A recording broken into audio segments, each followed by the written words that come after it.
ID কার্ডের বিপরীতে 10টা 20টা করে মোবাইল রেজিস্ট্রেশন হয়েছে। আইডি কার্ডের আন্ডারে 1 মিলিয়নের উপরে মোবাইল রেজিস্ট্রেশন হয়েছে। পৃথিবীর মধ্যে অনেকগুলো দেশ আছে, তার মধ্যে অদ্ভুত দেশ হচ্ছে আমাদের বাংলাদেশ। আমাদের বাংলাদেশ হচ্ছে ইস্যুর দেশ, ইস্যু তৈরির দেশ। বিগত 2 দশকদের অন্ততপক্ষে আমরা দেখেছি একটার পর একটা ইস্যু বাংলাদেশে কোনো পরিকল্পনা ছাড়া সরকারের পক্ষ থেকে একটার পর একটা প্রকল্প পদক্ষেপ নেওয়া হয়, জনগণের ভালোর জন্য এই প্রকল্পগুলো নেওয়া হয় একথা বলে সরকারের পক্ষ থেকে, কিন্তু আদৌ কি জনগণের ভালো কিনা, জনগণের যদি ভালোর জন্য হয় কেন জনগণ আবার এগুলোর বিপক্ষে রাস্তায় নামে? এই যে সর্বশেষ দেখেন NEIR, national equipment identity register, সংক্ষেপে NEIR। এটার কাজ হচ্ছে আপনি যে মোবাইল ফোনটা ইউজ করবেন ওটার আইএমই নম্বর রেজিস্ট্রেশনের মাধ্যমে আপনার বিটিআরসি এটা কনফার্ম করবে যে আপনার মোবাইলটা বৈধ কিনা, আপনার মোবাইলটা বাইরে থেকে নিয়ে আসা কিনা নাকি লোকাল এখানে তৈরি হয়েছে, মানে মোটামুটি আপনার মোবাইলের একটা বৈধতা তারা যাচাই করবে। এটা ভালো দিক। এটার কারণে আসলে অনেক কিছু সমাধান হতে পারতো, কিন্তু আপনি যে কোনো একটা প্রজেক্ট নিয়ে আসার ক্ষেত্রে ওই সেক্টরের সাথে যারা সম্পর্কিত, যারা ওই সেক্টরের সাথে কাজ করে, ওই সেক্টরের সাথে রিলেটেড সমস্ত আপনার হচ্ছে স্টেক হোল্ডারের সাথে আপনাকে বসতে হবে, তাদের মতামত নিতে হবে।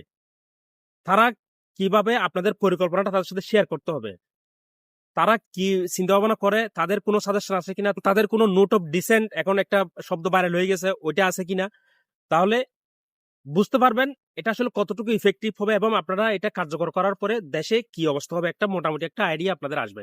কিন্তু না, ওই যে আমাদের দেশের একটা একগুঁয়েমি আছে, যে ক্ষমতায় যাবে তার সিদ্ধান্তে সবকিছু চলতে হবে, সে যা বলবে তাই করতে হবে।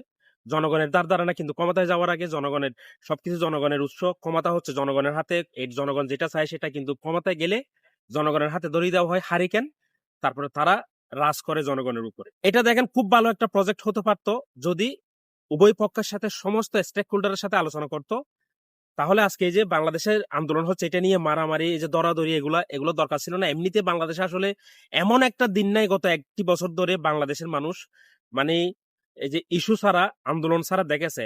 1টি বছর আমি কম বলতেছি, 1.5 বছর ধরে আসলে আমি কয়েকটা মাস হচ্ছে মাইনাস করলাম এখান থেকে।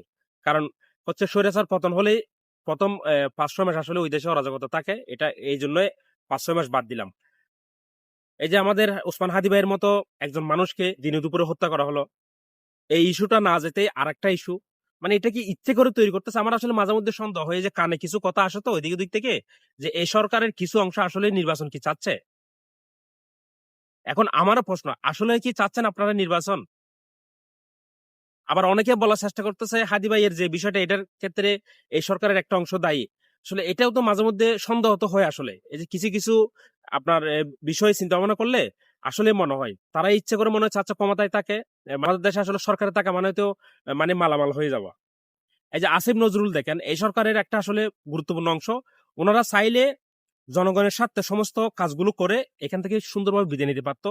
যতদিন বেঁচে থাকতো ততদিন আসলে জনগণের হৃদয়ের মাঝখানে একটা স্থান করে নিতে পারতো, কিন্তু তারা আসলে এটা কি করতেছে? এই কাজগুলো তাদের করার কথা ছিল, এগুলো রাজনৈতিক দলের হাতে ছেড়ে দেন। সমালোচনা করলে রাজনৈতিক দলকে সমালোচনা করবে মানুষ, আপনাদেরকে কেন সমালোচনা করে? আপনারা শুধু শুধু কেন সমালোচনার পাত্র হচ্ছেন? আপনারা এসেছেন কি জন্য? আপনারা করতেছেন কি? জনগণের জন্য কি করেছেন এখন পর্যন্ত? একটা প্রজেক্ট আমাকে দেখিয়ে দেন জনগণের জন্য করেছেন। এই সমস্ত বিষয় যেগুলো বিতর্কিত বিষয়, এগুলো আপনারা রাজনৈতিক দলের হাতে ছেড়ে দেন না। রাজনৈতিক দলের হাতে ছেড়ে দিলে তারা বিতর্কিত হোক। এখন তারা যদি জনগণের জন্য ভালো করে, তাদেরকে আবার জনগণ আবার ভোট দিবে। যদি ভালো জনগণ যদি অ্যাকসেপ্ট না করে, তাহলে তাদেরকে ভোট দিবে না। এটা তাদের হাতে ছেড়ে দেন। মোবাইল রেজিস্ট্রেশন করবেন ভালো কথা, এক একটা রেজিস্ট্রেশনের জন্য দেখেন এই যে NEIR, এটা সুপার ফ্লপ আমি বলবো। একটা আইডি কার্ডের বিপরীতে 10টা 20টা করে মোবাইল রেজিস্ট্রেশন হয়েছে। অনেকে বলেছে ভাই আমার নিজেরটা নাই, তাহলে এই বাকিগুলো কোত্থেকে হলো? একজন তো একটা নিউজ এসেছে 1 মিলিয়নের উপরে, একটা আইডি কার্ডের আন্ডারে 1 মিলিয়নের উপরে মোবাইল রেজিস্ট্রেশন হয়েছে। এটা কি যোগ করতেছেন ভাই আপনারা জনগণের সাথে? এমন কোন ব্যক্তি নাই যার এক একটা আইডি থেকে 10টা 15টা 20টা করে মোবাইল রেজিস্ট্রেশন হয় নাই, তাহলে বাকি মোবাইলগুলো কার? ভাই আমরাও তো বাইরের দেশে থাকি, উন্নত কান্ট্রিতে থাকি, তো এই কান্ট্রিতে এই মোবাইল রেজিস্ট্রেশন এগুলো নাই। এখানে তাদের সিমের ক্ষেত্রে খুবই কড়াকড়ি। আইডি কার্ড ছাড়া, নিজের আঙ্গুলের ছাপ ছাড়া একটা সিমও রেজিস্ট্রেশন হবে না, একটা সিমও এখানে চালু করা যাবে না। এটা করলে তো ভাই হয়ে যায়, এটা যদি নিশ্চিত করতে পারেন এটা হয়ে যায়। কিন্তু এটা করবে না, না আপনার ওই যে আপনাদের হচ্ছে ইস্যু তৈরি করতে হবে। আসলে কি আপনারা নির্বাচন চাচ্ছেন? নাকি আপনারা একের পর এক ইস্যু তৈরি করে একটা নির্বাচন বানচালের একটা চেষ্টা করতেছেন? আরো যাতে আপনারা ১-২ বছর ক্ষমতায় থাকতে পারেন। আপনাদের কোনো দরকার ছিল না এই সমস্ত বিতর্কিত বিষয়ে আপনাদের নাক গলানোর। এগুলো রাজনৈতিক দলের কাজ। রাজনৈতিক দলে করলে একটা অংশ অন্ততপক্ষে তাদেরকে সমর্থন করত, একটা অংশ সমর্থন করত না। যদি বেশিরভাগ মানুষ যদি মনে করত তাদের এই সিদ্ধান্তটা জনগণের আপনার হচ্ছে জনগণের বিপক্ষে গেছে, তাহলে জনগণ পরবর্তীতে তাদেরকে ভোট দিত না। কিন্তু আপনারা এসে উল্টাপাল্টা এই যে প্রবাসীদের এইটা সমস্যা, প্রবাসীদের সমস্যাগুলো সমাধান না করে একের পর এক উল্টাপাল্টা কাজ। এগুলো কেন রে? আপনাদের এগুলো কেন দরকার? আপনাদের এগুলো কোনো দরকার ছিল? শুধু সমালোচিত হওয়ার? আপনাদেরকে মানুষ জুতা মারতেছে। আপনাদের এই যে আসিফ নজরুলের মতো মানুষকে বিভিন্ন প্রবাসীরা হাতে জুতা নিয়ে মানে হয়তো সরাসরি মারতেছে না কিন্তু ভিডিওতে মারতেছে। এটা তো ভাই দেখতে আপনার দৃষ্টিকটু লাগে। এরকম একজন সম্মানিত মানুষ। এটা কেন? আগে কি মেরেছিল আপনাদেরকে এরকম জুতা মেরেছিল কেউ? মারেনি তো। তো এখন কেন মারতেছে? এখন আপনারা জনগণের মনের মধ্যে আপনাদের জায়গা হওয়ার কথা। আপনারা এসেছেন হচ্ছে জনগণের ম্যান্ডেট নিয়ে। ম্যান্ডেট বলতে বুঝাচ্ছি জনগণের সমর্থনে এসেছেন। কিন্তু জনগণের জন্য কি করেছেন? রাজনৈতিক দলগুলোর জন্য করেছেন। জনগণের জন্য কি করেছেন আপনারা? উল্টাপাল্টা এই যে এগুলো বাদ দিয়ে সুন্দর করে ব্যবসাদের সাথে বসে একটা সমাধানে যান।